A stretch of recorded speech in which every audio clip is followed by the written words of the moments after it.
And a good morning to listeners this morning. Welcome to Tamanga Redefined. I'm your host, Lisulo Soko, and I'm here in studio with my guest, Mulundu Chitundu, who is the CEO of and founder of Delivered Logistics and Courier Services. So welcome, Mulundu. Thank you, Lisulo, for having me. Good morning. How are you? I'm good, thanks. So today we'll be talking about focusing on the customer. You know, with the increase of competition and more customer choice, the fight, for the hearts and the wallets of customers has intensified. And in today's business environment, if a customer is not satisfied with your product or service, they can simply switch. And so as service providers, as entrepreneurs, as business owners, there needs to be a focus on how do you actually successfully attract your customers and keep them. So we want to focus on that. So Mulundu will be joining me. And so welcome. Thank you. All right. So tell us a bit about yourself. Who is Mulundu and what do you do? My name is Mulundu Chitundu. Full names, Zambian born, male. I am as you said, founder, CEO of Delivered Logistics and Courier. We are a small startup courier company, SME, and we deal with the delivery of parcels and mail within the region of Lusaka. Our motto is connecting Zambia through logistics, and that's what we hope to achieve in the future going forward. We want to connect the whole of Zambia simply through logistics. Okay, fantastic. And how long have you been doing this? Well, I've had this company open since late 2019. It officially started running about last year, but we had an interesting year last year, up and down with this new normal world we live in. So it's been quite an interesting journey, but you have to find innovative ways every single time to try and improve your business and keep it pushing. It's a tough world out there, and you have to be tough as well. Good. And how did you decide on logistics? Has always been a passion of yours? Why logistics? Well, that's an interesting one. Because I'll tell you the truth, I did not think I'd venture into business as a young person. I mean, I read a bit of your profile, and you mentioned something about how business is not really, or entrepreneurship not really pushed in our country. So growing up from a young age, you go to school, pass number one, and get a job after that. But fortunate for me, I had parents who every now and then would tell me, if you want to buy your sweets, or if you want to buy your whatevers, you have to work for it. So every now and then, dad would tell me, go and pack some maize this side, or mom would tell me, go and work in the backyard this side to earn an income. So honestly speaking, I never thought about it. It's only until university, my second year in university, when I took a course in entrepreneurship and small business, that I thought, I think I can give this thing a try. So during my second year, I thought about it. We were given a course to write a business plan and present it in front of our peers and defend our business plan in front of our peers. And it got me thinking, look, if this is what it is to write a business and come up with ideas and try and find solutions, before I find a job, let me give this a shot. Okay, that's really interesting. And you landed at logistics because it's very lucrative. It's No, I enjoy transport from a young age as well. I've enjoyed traveling, moving up and down. I like vehicles, trains being my favorite. Okay. Yeah, the trains are my favorite mode of transport. So I've always liked transport, but like I said, I never thought I would have a career in it. It's just as I got to uni, did a few courses, did a course in logistics. Like I said, I did a course in small business and entrepreneurship, and I thought, okay, we can give this a try. Okay, excellent. All right. So we'll get into our topic, focusing on the customer. And I guess we could start with, why is focusing on the customer important? Why is it critical that as a business you focus on the customer? And what does that mean, focusing on the customer? Well, focusing on the customer is important because at the end of the day, these are the people who spend money on the product or use the product. There's no point in having or designing a very good phone or a laptop or baking a very good cake if there's no one there to buy it. At the end of the day, you need a product to sell to someone, and that someone is the customer. And they have to be priority, because although they are not part and parcel of the business, they are what drive the business. Exactly. Yeah. Yeah. Okay.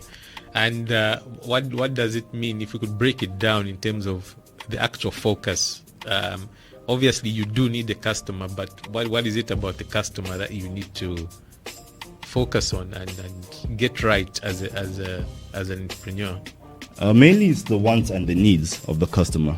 I think those are the most two important things. The customers always want certain things and always need certain things. Right. And you have to try and attend to those wants and needs. You have to look for them, understand them, and find a way how to deliver those wants and needs to the customer. So that's the best way, or the most basic way, I would say, to focus on the customer. Yes. Good. So, in terms of deciding or targeting your customers, right? How do you go about deciding or targeting who your ideal customer should be? Well, I would say your product usually does that for you. Okay. Like in our case, we do intra-city parcel of mail and small to medium size parcels within the city. So already, anyone who wants to move a document or a parcel from point A to point B is a potential customer of ours. So also, if you sell baby products, your target market is pretty much babies. Right. So you want to sell to the parents. Right. So your product usually, defines your customer, as well as the cost of your product. Sometimes you have luxury items that cost a certain amount, and already by making that item, you've already chosen your target market. Right. And I would imagine that obviously, customers have different stratas. For example, you'd have your low end, your high end, your top end, or certain customers want specific things. So you probably have to segment, or what would you do? So for your product logistics, do you have a certain group that you target, or is it everyone who's just looking to move?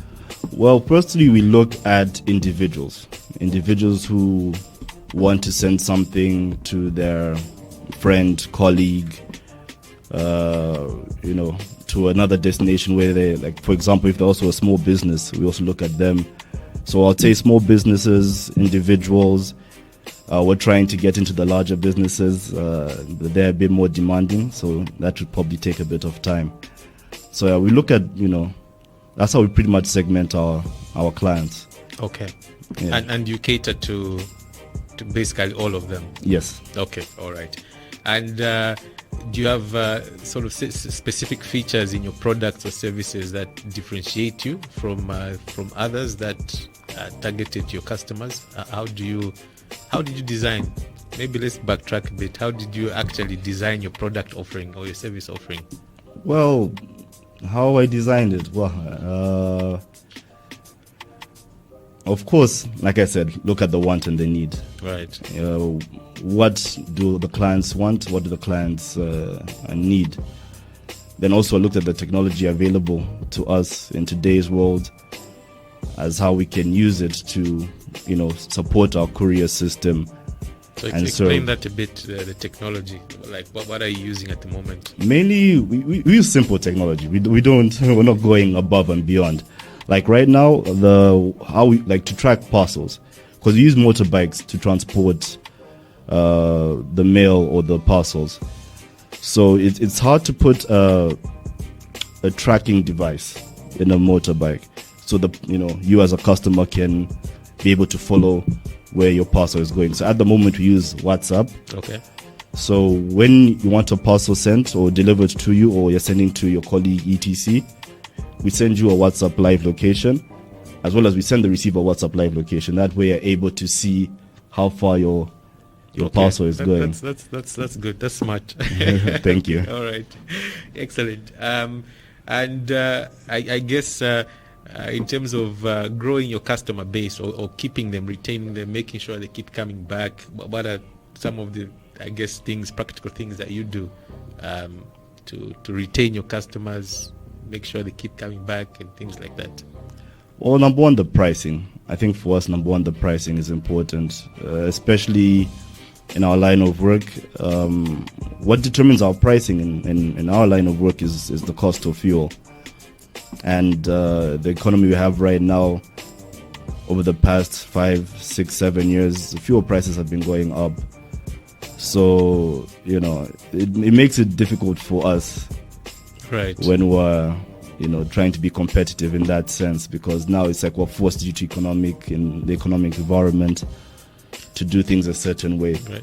Which we not really want to do. So do you make up obviously there's the increase in price. When fuel prices go up, your cost goes up to the customer. Yeah. Obviously that's not received too well, but you try and compensate through other sort of offerings or sweeteners for the customer, so that price is really not the issue. Well, in my line of, because we're a service business, besides the price, I would say another one is going the extra mile. Okay. So sometimes, let's say you yourself, you ask for delivery, sending to your colleague, and there are times every now and then we notice that you've given us certain instructions, but there's something else missing in the instructions you've given us that you may not have seen or may have overlooked. So what we would do is go the extra mile and cover up that small gap that you forgot. So, we like to go above and beyond for our customers and go the extra mile. And hopefully it's worked well, and hopefully they've recognized it and seen it as a way to continue using our service, besides, of course, our price. Also, as well as trying, to have good customer care, relating to them well, being polite, being on time. That's very critical in our line of work. Okay. Yeah. All right. Okay, excellent. So we can take a short musical break, and after the break, maybe we can then venture into dealing with customers, especially say difficult ones. What have been your experience with irate customers? Yeah. What do you treat them? Is the customer always right, as the saying goes? Well, yeah. So we'll go into that a bit. So we'll take a short break. And welcome back to Tamanga Redefined. I am your host Lisulo, and I'm in studio with my guest Mulundu Chitundu, who is the founder and CEO of Delivered Logistics, which is a local courier company. And today we're discussing focusing on the customer.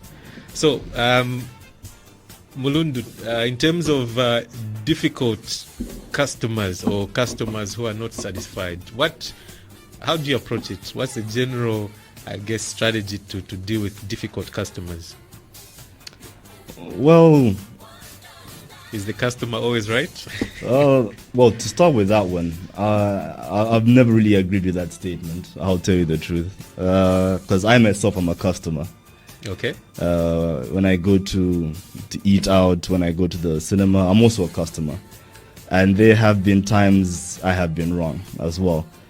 I can give you one example of myself. One time I bought some airtime, and I go through my usual procedure of turning off the data so it doesn't eat in. Yeah, but lo and behold, I load in my talk time. I start using the internet. All of a sudden, your bundle finishes in 3 seconds, and you're wondering what's going on. So I pick up the phone and dial customer care, even thinking to myself and saying, whoever picks up the phone on the other end is going to get it. These guys are really messing with me. And so a gentleman picks up the phone, and I go off on him and tell him, look, how are you guys behaving like this? And I went on. Luckily, I just learned this recently as well. On their end, they can actually see what you're doing on the phone. So he saw I loaded the talk time at this time, and I started using it directly from the phone at this time.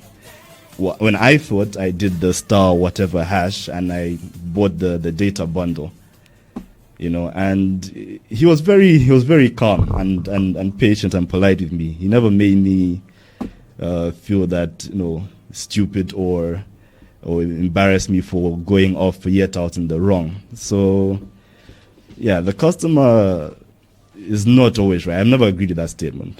The customer is always right. I've never agreed with it. However, I personally believe the customer should be respected.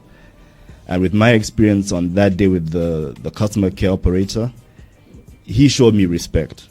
He saw that I was wrong. But not once did he rub it in my face to say, look, you're wrong. Your actions are very silly or stupid, and here we are. He was very polite, very patient, explained to me what it is, and, I still believe till this day that I bought the data, but yeah. He was very polite. He handled it very well, and it's important for us as business owners to also educate and train our employees to handle situations like this, because every now and then you will get someone who believes they're right, who made a decision and says, look, you guys are wrong, I'm right, I need my money back, I need a refund of the product or whatever. So yeah, the customer is never right. Now, I don't believe they're saying the customer is always right. However, I believe the customer should be respected. Okay. Yeah. All right. And you mentioned about refunds. What's your take on refund policies and things like? Do you give refunds, and should more business owners have that policy? Well, I'll tell you the truth. It depends on your business. Right, it's if you are a service business where one has to experience something, like even like in hospitality, for example, it's hard to give a refund based on the experience already happening. However, it's easy, like if you sell phones or laptops, physical products, one can actually see there's damage on this table, there's damage on this chair or cell phone, so I want my money back. So it's a tough one, I'll tell you the truth. It's a very tough one. It all depends on your line of work and the product or service you're trying to give. To say refunds should always be given would be unfair to every business, and to say they shouldn't be given would be unfair. So don't you think that to the customer? Sort of by allowing a refund policy, you're saying to your customers, look, we fully back our service, we are confident in it, and we are willing to give you back your money if we don't meet your expectations. So therefore giving confidence, more like a guarantee, I guess, to the customer to say, yes, we as a service provider back our product. What do you think of that? I mean, you can back your product as much as one, but we live in a world where random things happen. Right. Today everything is going smoothly. Tomorrow it's up and down. Right. So, if you're confident in your product, you can go ahead and give a refund policy. I personally think it's a difficult one to do because, mistakes happen, especially in our line of work. There's small margin for error. Like any small thing can really take you off course, and when that happens, what do you do? In our line of work, in the case of something being stolen or we lose it, we would have to assume responsibility for that lost or damaged item and have to refund the customer in that sense. So okay. in our line of work, it's something we actually sort of have to have. Okay. Yeah. Okay. Good. So, in terms of, I guess now growing your customer base, maybe we can turn to that focus. How did you do it? How did you get started to actually grow your customer base, identify them, target, reach out to them, and build up your business? Oh, well, basics. Knock on the door and ask who's there. You go meet up with a few people, some people who I've never known, some people who I do know, and you make your pitch. You tell them, look, this is the product I have and the service I have, and I believe, this will benefit you in such and such a way, and you list out the reasons as to why you feel that your product or service will benefit your potential customer. So I've done a lot of that. Meet a random person you've never met, meet someone you know, have a sit down with them, make your pitch. I haven't really done too much on social media because our line of work it's not like selling, like I'll go back to saying like laptops and phones, etc. Those are physical items you can always show and attract people by. In our line of work, the customer has to sort of see what it is you're bringing to them, and not actually see it, but like have an idea of why you're there. You have to give them a reason as to, okay, when you give me this parcel to take to your colleague in Chilanga, it will save you 30 minutes. Right. Yeah, you stay at your home, he stays at his office, we'll do the moving for you. It will save you 30 minutes, it will save you 100 kwacha, and that's why you should choose us. So, yeah. Do you have free trials, guarantees? Sort of entice people to get to use your service. Well, there are a few people who have had that, free trial. It's not, I'll tell you the truth, it's not all the time we give free trials. What we prefer to do actually is give a discounted price. So if you're going to use us for the first time, okay, and you're taking something from here to, let's say, the airport, we'll look at the charge and say, okay, we'll give it to you at this price. We'll probably discount it by 50%. So you can actually understand and see the convenience of our service. That way okay, next time I need to go to the airport, or I need to take something to the airport rather, I can call delivered, and they'll be there on time. They'll deliver it on time, and it'll be there safely in one piece. Okay, all right. So we have a question here from a listener, and they're asking, are there any specific skills required for the provision of good customer service? No, I don't think so. Customer service, I believe, is straightforward. How do you mean? Because we are human beings. And at the end of the day, we want to be treated a certain way. No one wants to be disrespected. No one wants to be insulted.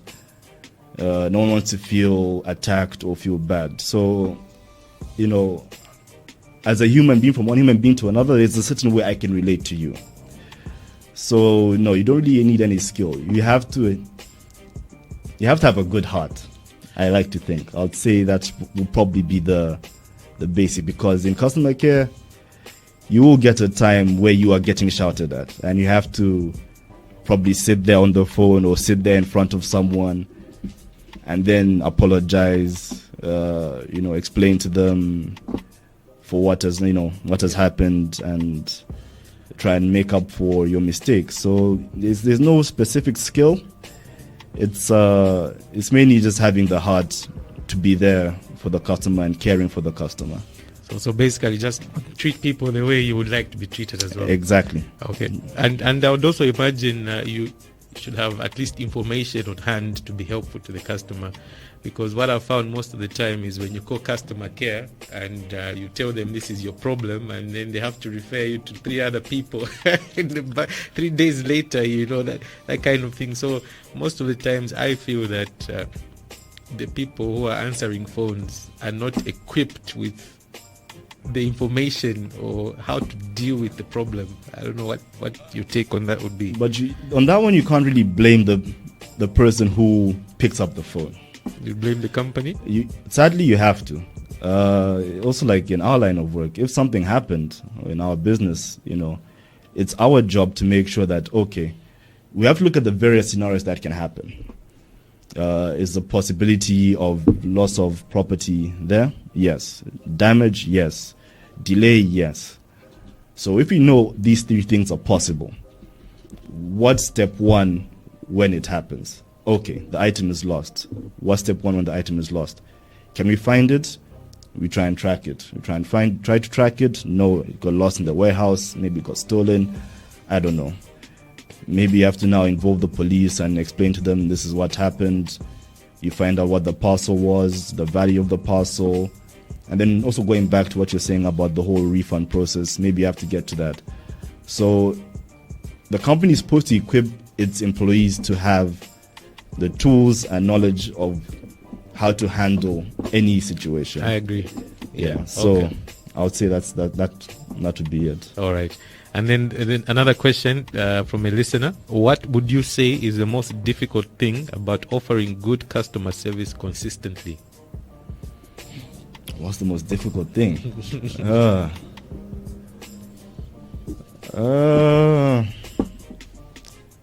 I would say maintaining cool and, always being polite. Because like I said, it's difficult to receive heat from an agitated customer. It's one of the most difficult things to do, and it will probably happen a lot during your time running a business. So yeah, I think keeping calm, keeping a cool head is probably one of the hardest things, because there'll be times you feel as a business you're right and they're wrong, and it goes back what we're saying about the customer is always right. You don't need to rub it in their face. But are there bad customers that maybe you need to get rid of? Maybe they're just not worth your effort. Well, a bad customer, I don't think there's such a thing as a bad customer. That would be unfair to say. However, you do get bad experiences between you and the customer. It can be a bad experience for you from them and how they've behaved. It can be a bad experience for them as how you as a company have behaved. So, you always have to, take a step back, look at what happened, after everything has passed. You look at what happened, assess, and now plan, okay, if this happens again, how do we go about it? So hopefully when it happens again, either one of you don't have anything bad to report and say, that's a bad customer. Okay. I don't think there's anything as a bad customer. Well, personally, I've had to fire some customers because, over the period of our relationship, they've been difficult, late in paying, and always demanding things that. But that's the nature of the job. Late payments, I think, is pretty much always going to happen. It's something you have to prepare for yourself as a business, a customer paying late. Because at the end of the day, like I said, the customer has to be respected. You have to serve this customer. And when they ask you to do something, even I've had that situation where the customer is quick to call you and give you instructions to go to this place, and you make these errands and you do the deliveries.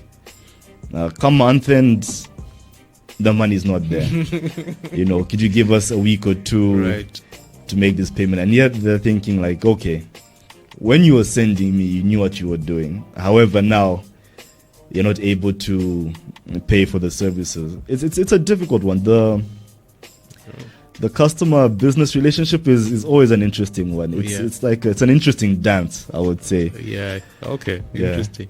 All right. So I have another question here. In your opinion, how does the Zambian customer service compare to other countries? Have you had maybe chance to travel to other countries and experience their customer service? Oh, yeah, definitely. Yeah. Well, and I don't mean in any bad way to... Well, I think let's say it like it is. No, because this is home. This is home, and well, okay, yeah, let's probably say it how it is, because we have to improve ourselves as a nation. I'll say problem number one is you've got people working in customer care who do not want to be there. I think that's probably problem number one. I think one of the mistakes any company can make is employ someone who is there for a paycheck. If you're gonna get me as a customer care agent, yet I've got no interest in talking to people, I am already a people person, I will not do a good job, like it or like it. I'm pretty much now there because I needed a job. I have bills to pay. I have a family to feed. My only motivation is the money. I wake up every day, I go to the job because I need to get paid. My motivation is not there's a customer out there who has a problem and they need the problem solved. So it's a bit of I'd blame the company because why would you hire someone who's not a people person? Why would you hire someone who has no interest in picking up the phone and trying to help another person with their problem? So yeah, like in other countries, you can actually see people who help you in customer care, want to help you. Here, sometimes you feel like a gun is held to the head or you're begging them to help you. So that shouldn't be the case, Especially in a service business, we're supposed to want to help you. We're supposed to want to solve your problem. And yeah, sometimes you don't get a lot of that here. I can name different experiences, but however, I would rather not. Could training be an issue there, aside from, I guess, the passion of the person, the training to actually deal with issues? Definitely. Training is important. Like I said, like the man who I spoke to when I had the incident with the talk time, he was very calm. I'm sure if they pull up the recording that side, it would be an interesting one to hear. But yeah, he probably paid attention during the time he was being trained that you'll find a Mulundu Chitundu who's going to be very upset and want his talk time back. And this is what you have to say to him. This is what you have to tell him. This is what you have to actually check for when he's making this complaint, and then try and help him out, try and solve his problem. Okay. So yeah, training is an important one. But like I said, also you have to find people who are willing to help people. You have to have a heart to help people. Right. Helping people is something you should want to do openly. You don't help the needy because somebody said you have to help the needy. You wake up one day, you meet someone on the road who you don't even know, and they say, "This is my story. Could you please help me with this?" And then it's up to you to say, "Look, I'm able to help you. This is how I can help you." If you're not able to help them, no. If you don't want to help them, again, no one is forcing you to help them. Yeah. So okay, good. Yeah. So I would like to obviously turn now to feedback. Customers give us a lot of feedback about our products, our services. How can we as business owners capture that feedback and improve our product and service offering? So we can get into that after the break. We'll take a short break and And welcome back to Tamanga Redefined. I'm your host Lisulo, and in studio today is my guest Mulundu Chitundu, who is the founder and CEO of Delivered Logistics and Courier. He's based in Lusaka, and his business is delivering mail packages. So he'll give us more information at the end of the show, and now you can get in touch. And so today we're talking about focusing on the customer, and before the break we looked at how, as a business owner, as an entrepreneur, you can gather feedback from your customers to improve your product and service offering. So Mulundu, how in your experience have you done that? How do you do that to improve your offering and offer more value, I guess, to your customer? Well, what we've done for ourselves mainly is, like, I'll give the example again of the tracking. A client will call, and they've complained every now and then, saying the response of the driver, or now knowing the status of our delivery, is unknown.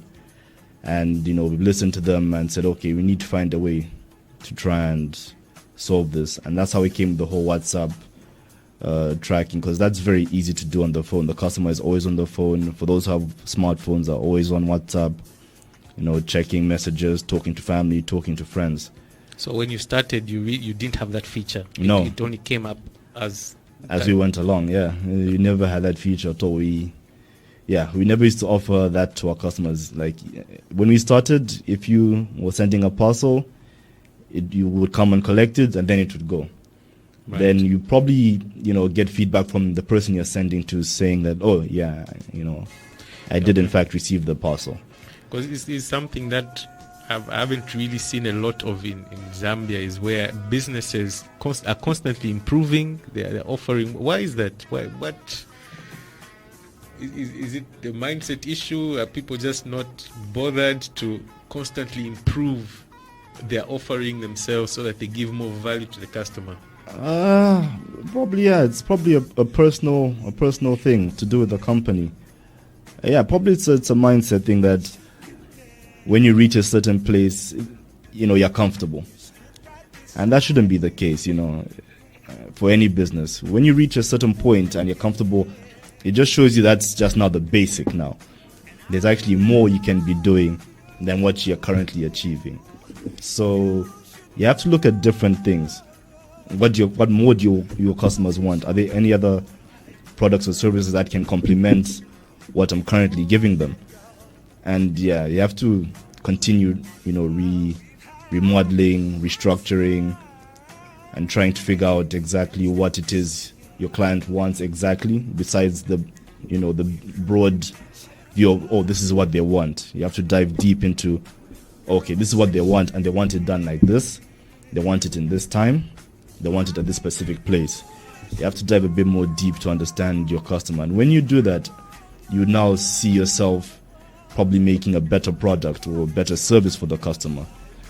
So yeah, you have to really, it's a lot of, digging and questioning, and yeah. Is this something that has to be sort of systematically ingrained in the organization, or just as an entrepreneur, it's just something you do? No. How do you actually go about that? I think as an entrepreneur, it's something you have to do. But as you said, I'm supposed to want to do it and have to do it as an entrepreneur. But then again, as I go on, it becomes part of the business's DNA to continue researching, continue finding methods and systems on how to improve the service. Because in the end, you as a company also benefit. Like for us, the WhatsApp tracking, it helps us know where our rider is at all times. So that way, when someone calls and says, I want a delivery, and there's something happening already at the point in time, I can look and say, okay, this is where he is at this particular time, and this person is in this place. I can now calculate and say, okay, ma'am, he'll be there in the next half hour, or he'll be there in the next 10 minutes. And It's also easy for me to now plan how he's going to move. And in the long run, if I'm able to plan his whole movements, then I'll be able to save money, because now, he's tactically moving around the city, not just point A, point B, then again point A, point B, and then again point B, point C. Okay. There's a bit of flow, and then you start to save money. Your vehicle stays on the road less. You use your fuel rights, and you use your employees' time rights, and then you move on. Okay. Yeah. So what would be your advice to to me as a business owner, entrepreneur? How do I constantly improve my organization, my people, so that we offer a better product, a better service to our customers? What would be the one or two things you would advise entrepreneurs? Well, number one is your employer. You should all be on the same page as a company. Owners, the people you employ, they should understand what it is you are trying to sell. They should understand how this product benefits the customer, the time frame it's delivered in, the cost, etc. They should understand the product as a whole.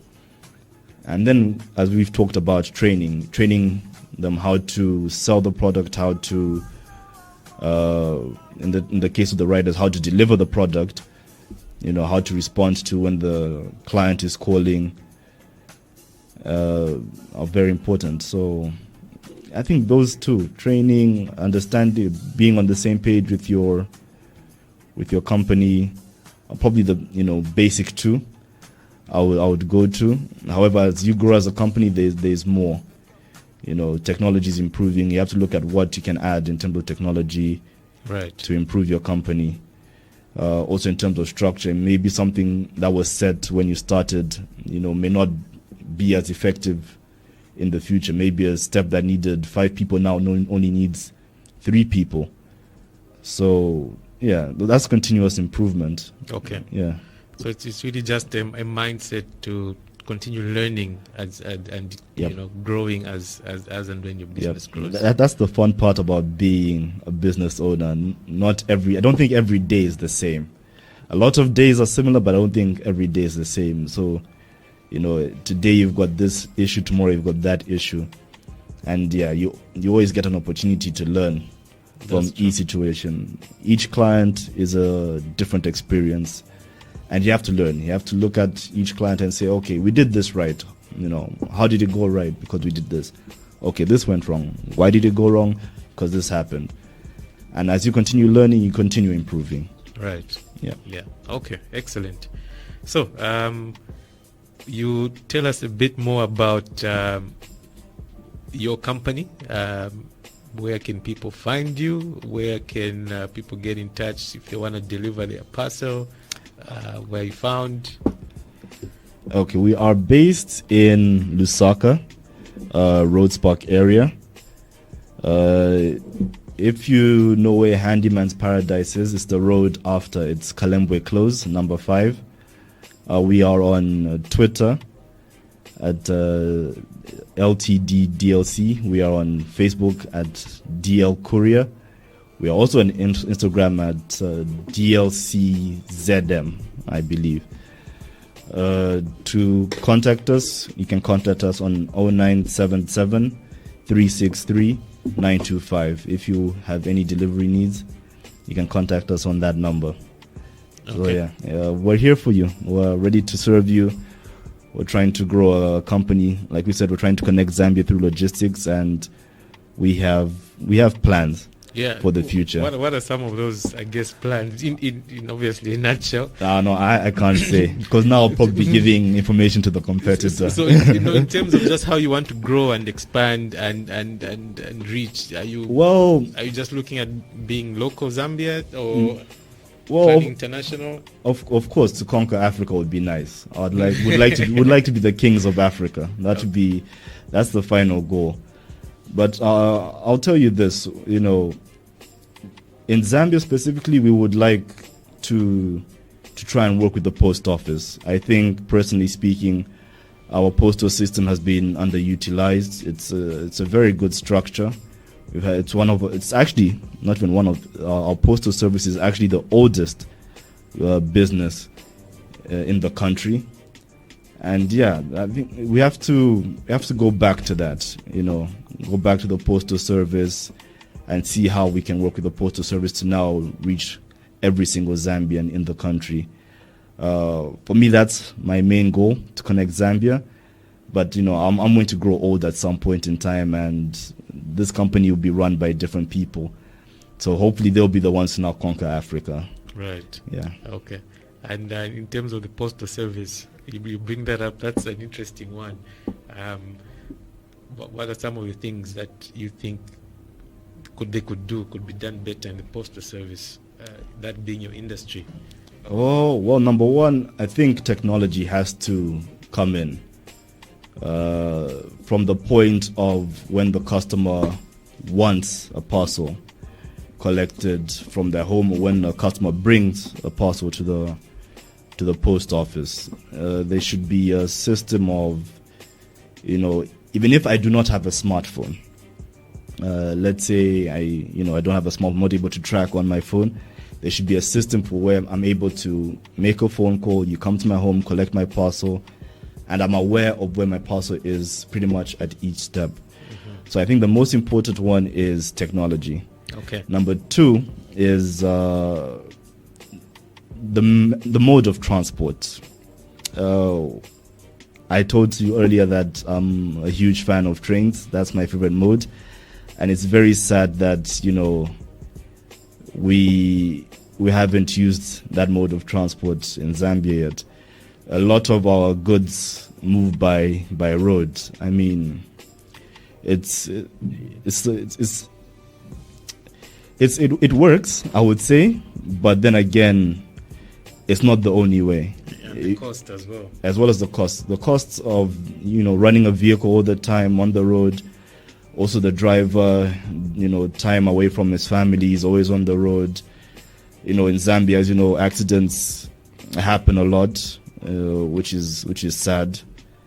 If we decongested our roads and now we're able to now use different modes of transport, use a lot of rail.